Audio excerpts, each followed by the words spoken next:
शहर से बहुत दूर एक गांव था। उस गांव में एक बरगद का पेड़ था। उस पेड़ पर एक झूला लटका हुआ था, लेकिन कोई भी गांव वाला उस झूले पर बैठने की हिम्मत नहीं करता था।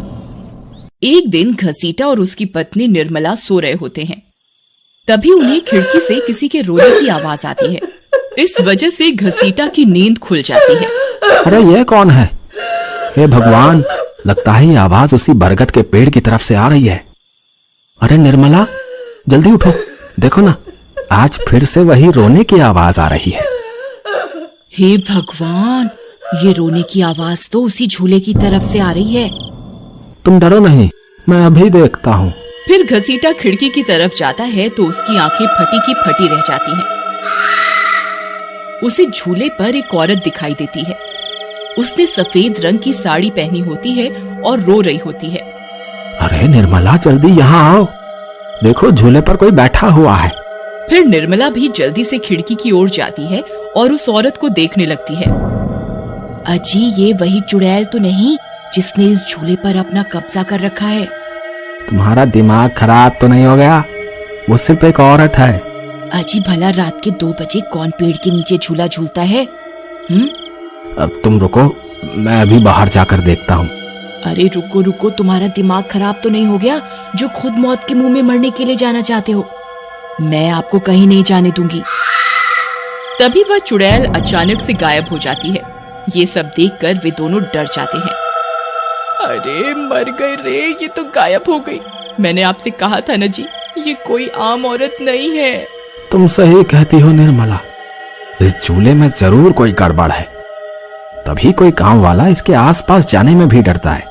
अजी, आज तक तो हमने इस झूले के बारे में सिर्फ अफवाहें ही सुनी थी, आज तो अपनी आंखों से देख लिया। मैं अब इस घर में और नहीं रहने वाली। फिर अगले दिन निर्मला का भाई अपनी पत्नी के साथ शहर से उसके घर आता है। अरे निर्मला बहन, तुम कहाँ हो?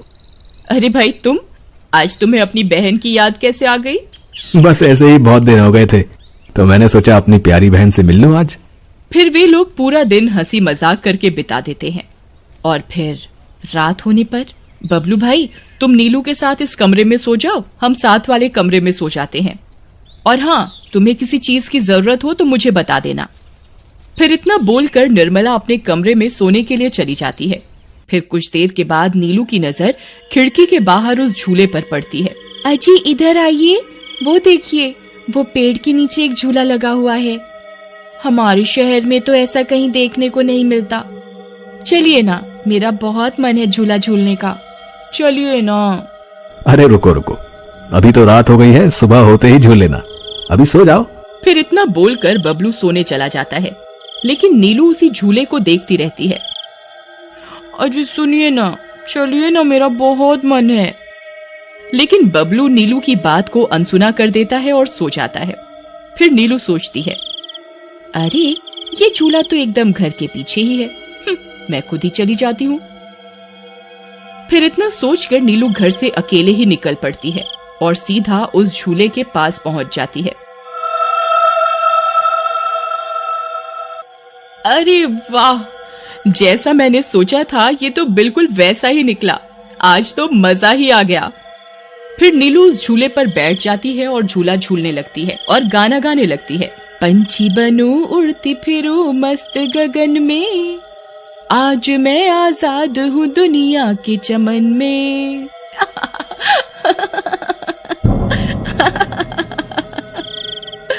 अरे वाह। फिर नीलू कुछ देर रात खुशी खुशी झूला झूलती रहती है। अरे वाह, आज तो मजा ही आ गया। चलो अब घर चलती हूँ, अगर इनकी नींद खुल गई तो ये बहुत नाराज हो जाएंगे। फिर जैसे ही नीलू उस झूले से उतरने लगती है तो उसे महसूस होता है कि किसी ने उसे पकड़ कर रखा है और वो झूले से नीचे नहीं उतर पा रही। वो बहुत डर जाती है। अरे अरे ये क्या, कौन है जिसने मुझे पकड़ कर रखा है?